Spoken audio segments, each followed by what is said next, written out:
Souvent, ce qui nous énerve dans la réussite des autres, c'est parce que ça nous rappelle nos échecs, en fait. Ça nous rappelle nos limitations.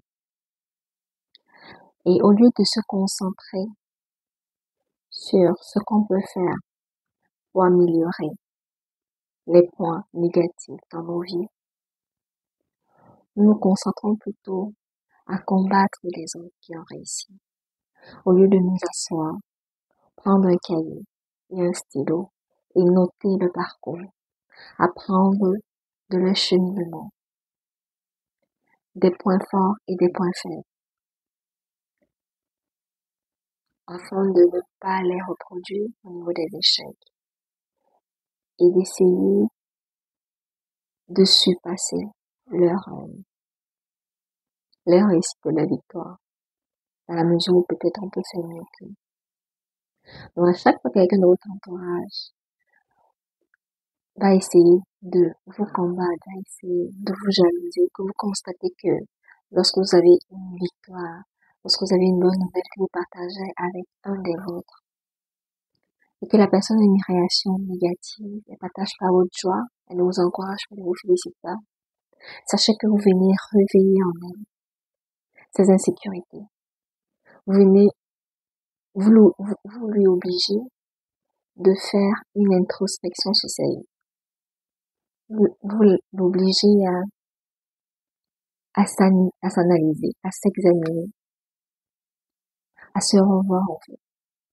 Et très souvent, tant qu'une scène, un exercice très laborieux qu'on n'aime pas trop faire. Pourtant, c'est important. Ça porte tellement des fruits lorsque on décide de commencer à être centré sur nous, en fait, et non sur autrui et l'extérieur. Parce que si vous êtes là aujourd'hui, peu importe si vous êtes en retard ou que vous êtes en avance, vous êtes là pour un but précis. Et c'est à vous de vous donner les moyens et les méthodes pour pouvoir améliorer votre vie, en fait. Combattre les gens, les rabaisser, les ridiculiser, mettre les bâtons dans leurs roues, ne feront pas de vous quelqu'un de meilleur. Au contraire, ça vous fait de vous une moindre personne. Pourtant, vous êtes fort, pourtant, vous êtes capable, vous avez tout le potentiel. Mais vous ne l'explorez pas parce que vous êtes centré sur d'autres personnes, en fait. Donc, essayons de revoir et de corriger ça. Apprécions les victoires et les réussites des personnes qui nous entourent, des personnes des réseaux sociaux. Évitons de venir envenimer la situation, évitons de venir verser nos frustrations sur eux, parce que c'est pas eux qui sont la source de nos échecs, de nos malheurs. Travaillons sur nous et concentrons-nous sur nous d'abord. C'est ainsi qu'on aura le changement. J'espère que vous avez aimé cette vidéo, j'espère qu'elle vous a parlé.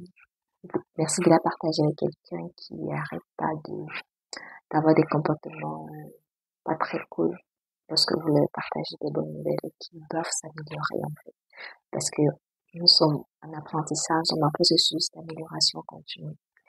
Merci de vous abonner à la chaîne. Merci également de liker, de commenter vos différentes expériences.